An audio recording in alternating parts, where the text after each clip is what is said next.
Hello everyone and welcome back to my channel. It's Christina from Our Home.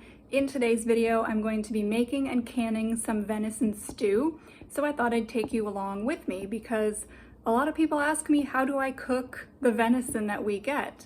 It's actually a beef stew recipe that I've modified to be safe for canning. In the description of this video, I will link a recipe that I'm writing for my blog with all of the information, so you can make it with beef or with venison if you want. I'll also include what I typically put in this recipe if it is not being canned, and you can choose whether or not you add that. I'm using mixed cuts of venison and I'm just slicing them up to be even cube size. I don't really have a measurement, but you just want them to be even. Once the raw meat has been cut into chunks, I'm just going to cook this on high or medium high until it's browned all the way through. And if it is very greasy and oily, I will strain out all of that fat. But typically when I do this, I don't have to strain it because it's not very fatty. I have turned off the heat from the stove and I've just let the venison sit in the pot. Then I've added my chopped up carrots and chopped up onion. And now I'm going to get my tomatoes, and they're home canned, so they're kind of chunky. And I think I'm just going to puree those to make them a little bit smoother.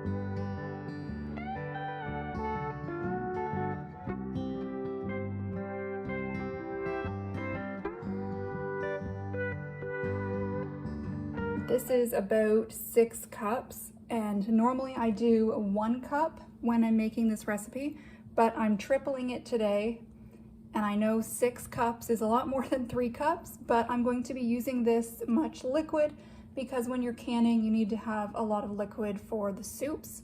So I think this amount is going to be fine. You can always do a little less tomato or water or whatever, and top it up as you need to. I'll show you what I mean later in the process.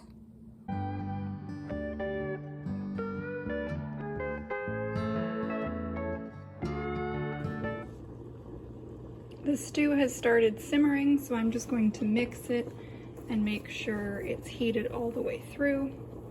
I'm still waiting for my water to boil, so I think what I'll do is just let this come to a really good hard boil. Then I'll turn the temperature down and kind of just let it simmer until the water is ready. It's important that the contents of the soup are all nice and hot before we put it in our jars so that it creates a nice seal during the processing. If you put cold soup into jars, it could crack, it could not seal properly, it just wouldn't work out very well. So you need to have hot contents in warm or hot jars, not cold jars. My canning jars all stay in the basement when they're not in use, and it's quite cold down there. So when I'm going to be canning, I'll bring my jars upstairs, let them sit up here for a little bit, and then rinse them with hot water. If they're brand new, I'll wash them with soap and hot water, but if they're not brand new, I'll just give them a rinse with hot water. And depending on how long it's going to be before they're filled, I'll even let them just sit on the counter or the sink full of hot water so that they stay warm. I didn't do that now because I'm going to be doing this whole process in a timely fashion, but sometimes it'll take a few hours between bringing the jars up and putting food in them, so that's when I would keep them full of hot water. I'm going to start by using a slotted spoon instead of a ladle, just because I want to get mostly solids in each jar. I'm going to do about a little more than half the jar with solids. And then I'll go back and top each jar with liquid.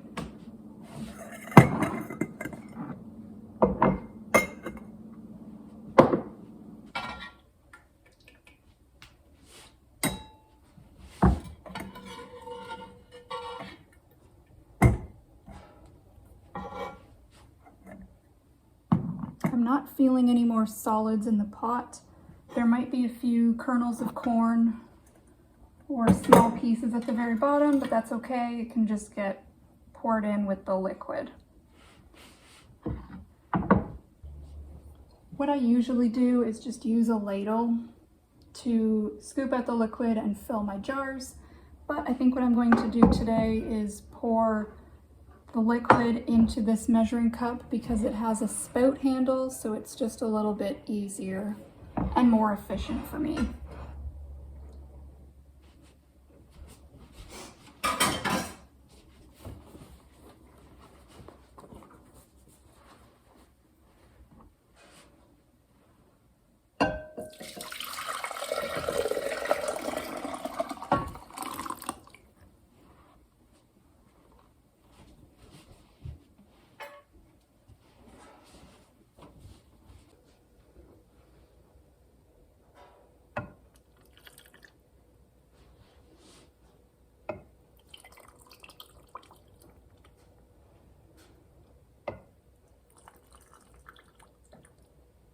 I'm just filling them not quite to the top because I want to make sure I have enough of this flavorful soup liquid to fill all the jars. And then I'll go back with some water and just top it up properly. I just don't want to have some jars that have this flavorful broth and others that are just sitting in water.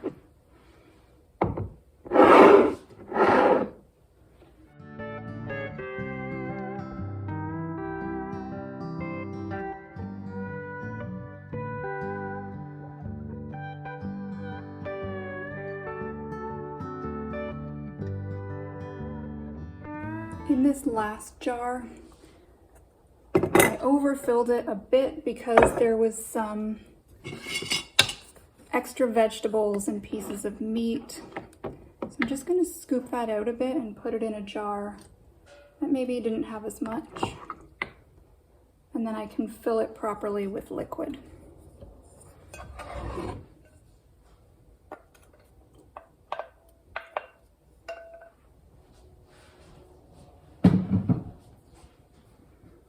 Now I'm just going to top off all the jars with just plain boiled water.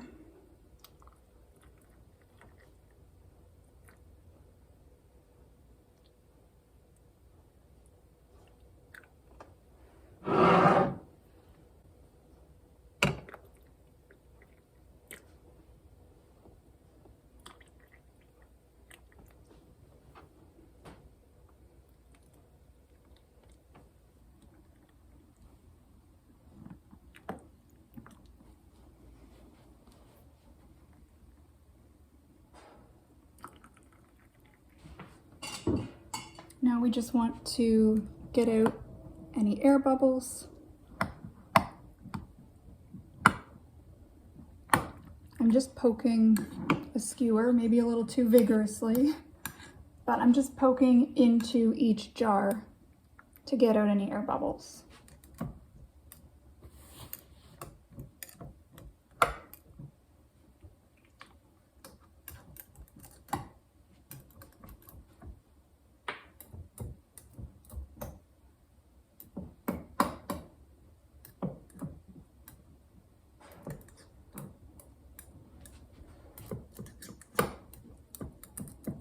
If when we do this step and we release air bubbles, if the water or the liquid drops a bit in the jar, you can top it up.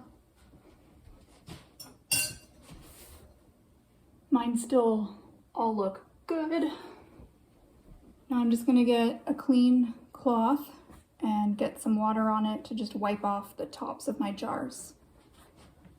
We do this so that there's no grease on the tops that could prevent them from sealing properly.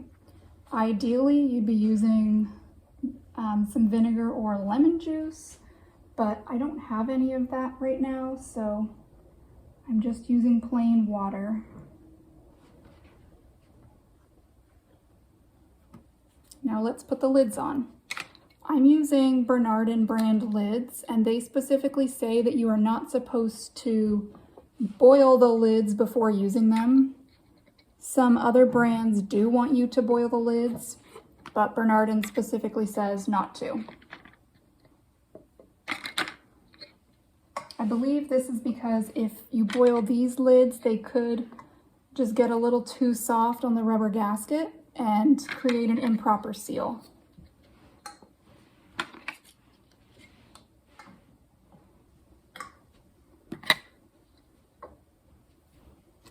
Now time for the rings. Do this part carefully because the jars are hot.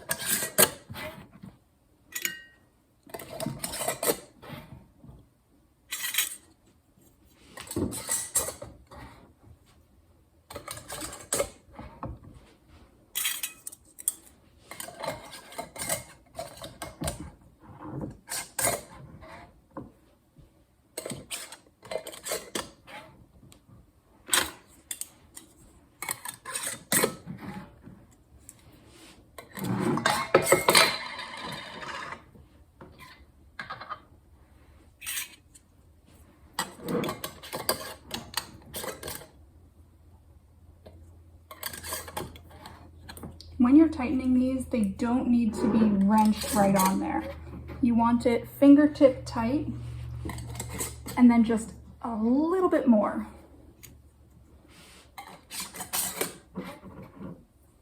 All right, those are all topped properly. Now I'm going to get my pressure canner and put that on the stove.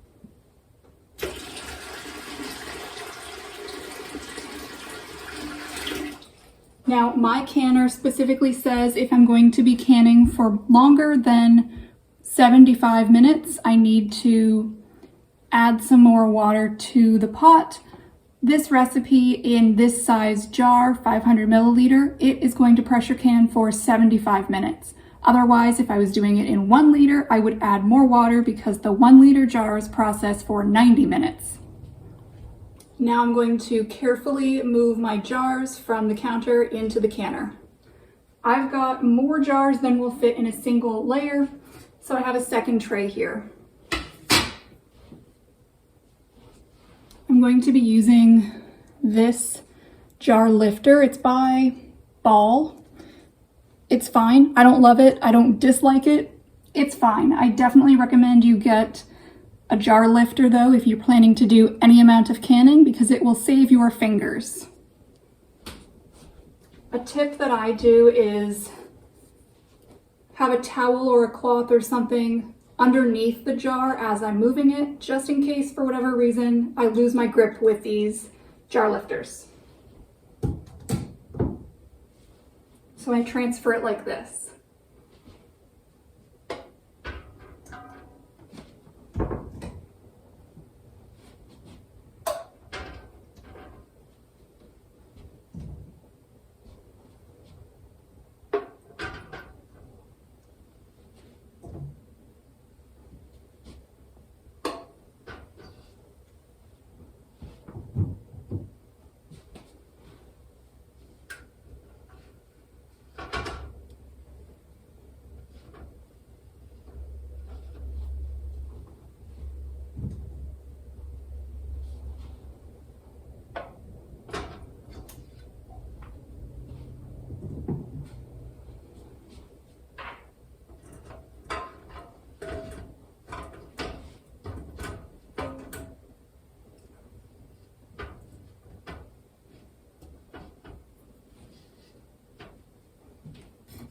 Time for the second layer.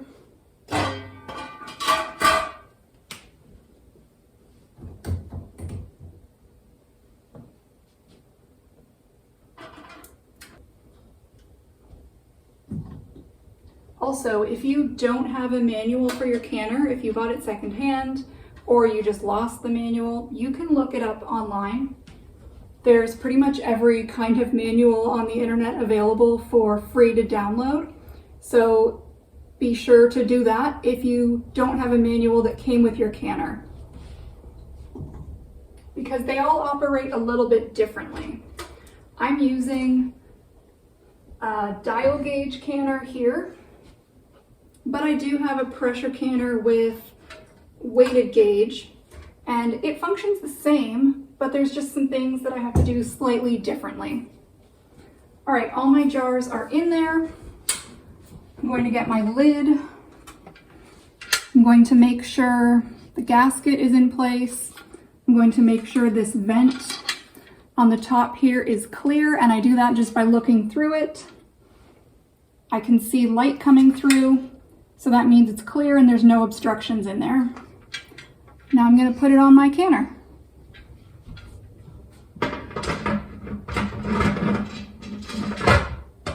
I'm lining it up properly according to the manual, and now turning it on to allow steam to vent from the vent. I'm not going to tell you every single step I'm doing with my canner because I don't want to mislead you, since your canner might operate differently than my canner. But I will tell you how long to process these jars for. In this size jar, 500 milliliter, it's going to process for 75 minutes. That means once we get to 10 pounds of pressure, we're going to start our timer for 75 minutes. Now that we have reached 10 pounds of pressure, I'm going to start the timer. In the 500 milliliter jars, that is 75 minutes. If you live at a different altitude than I do, your processing time is going to be longer. So I'll be sure to include the instructions for that in my written version of this recipe, which will be linked in the description of the video. My pressure canner is done. I'm wearing glasses because I was doing some work on my computer, just in case anybody's curious. So the pressure canner is done. It's been doing its thing for 75 minutes. The timer's gone off, so I'm just going to turn off the burner. And as per the instructions in my manual, I just leave it to depressurize on its own. And then I'll show you what the jars look like once this is safe to open. The pressure canner is done. The pressure has dropped completely to 0. If you hear any tapping noises in the background, that's my dog just running around. So now what I'm gonna do is take off this. And I need 2 hands to take the lid off, so I'm going to set this down and do that. It's important to do this step with oven mitts or some type of hand protection because the steam in here is very hot. My oven mitts are in the laundry right now, so I'm just going to use 2 towels to carefully take the lid off, and you'll see how much steam comes out. We also want to make sure we're opening away from us.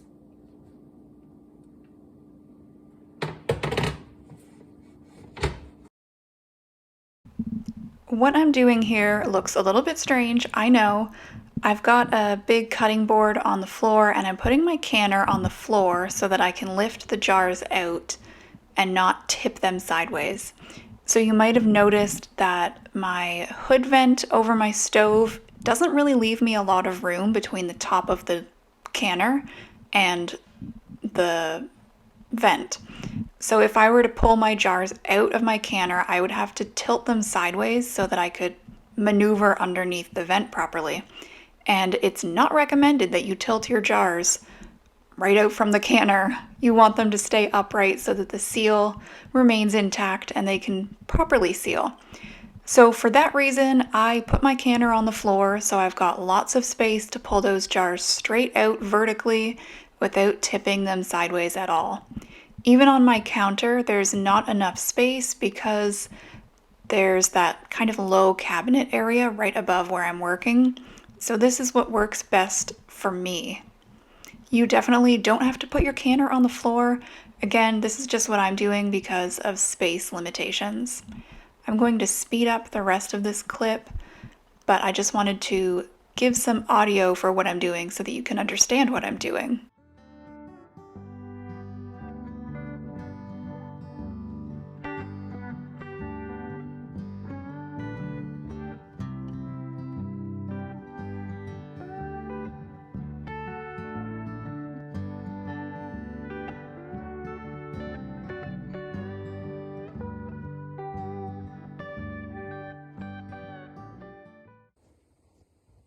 Here are all of the jars of the stew. I also have some large 1-liter jars of broth that I did earlier, but those are still cooling, so that's why they're there. Now, once these are out on the counter, I'm going to let them sit for about 24 hours, and then I will remove the rings and make sure all of the lids have sealed. And if they've all sealed, they'll go downstairs in my pantry. And if they have not sealed, instead of reprocessing them, I'll just put them in the fridge and use them up right away. Thank you so much for watching this video. I hope that you found it interesting and informative. And if you're a canner, I hope that you give this recipe a try. You don't need to use venison, you can use beef if you'd rather. I don't typically use corn in my original recipe, but I wanted to this time. You'll also notice in the written recipe that there's barley, but that's not safe for canning, so I don't use it if I plan to can this stew.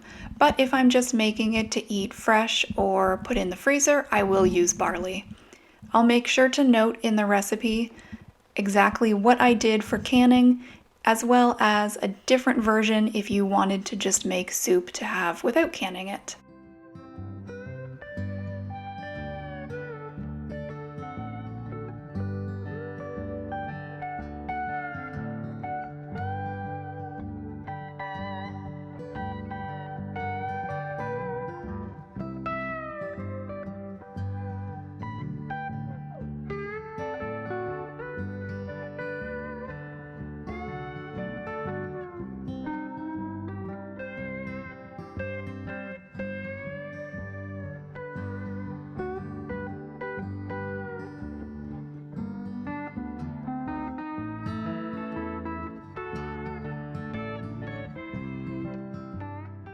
Again, thank you so much for watching. I hope that you have a great rest of your day.